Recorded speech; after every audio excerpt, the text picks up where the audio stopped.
Yaani mimi nilivyokuwa nagombana na Mashavu kuhusu hotpot lake pale, mbona ukiongea chochote umekaa kimya?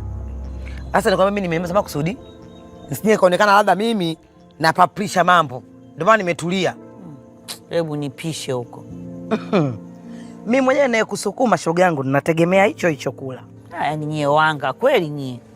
Mimi wakati pale Mashavu ananivunjia adabu mmekaa kimya. Ametoa mineno kibao mimi ya kuvunjia adabu pale. Hakuwa na heshima hata kidogo. Mmeubana dui nywi.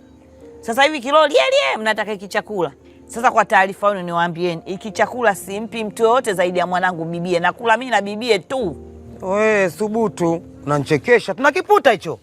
Yaani una bibia cha kwake hicho. Chakula kitoka mwanangu mimi, bibia mwenyewe olewe na yeye.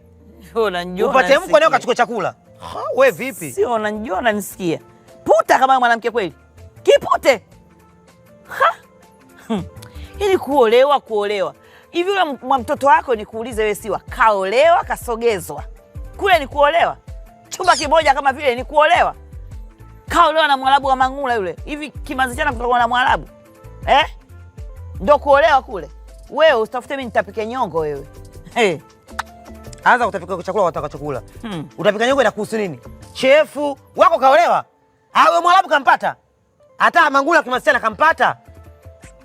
Sinchefue mimi hapa. Chefue. Jamani nini? Hebu mwacha tapike nyongo na yeye. Tapika naye nyongo. Ndio tapika. Dauli kichakula. Nakula. Nakula. Kula. Wewe utaona. Wewe twende kule. Ataona. Wewe sukume. Wewe sukume mcho kwanza unaenda wapi? Unaenda wapi wewe sukuma? Sukuma mimi nabishana na wewe au nabishana na huyu? Sukuma wewe. Hebu sukume na wewe, hebu usitafute kupigia mibao saizi hapa.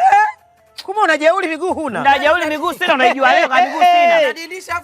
Nadilisha kwani mimi nilikuwa hivi? Mnanifanyia nini kwa sababu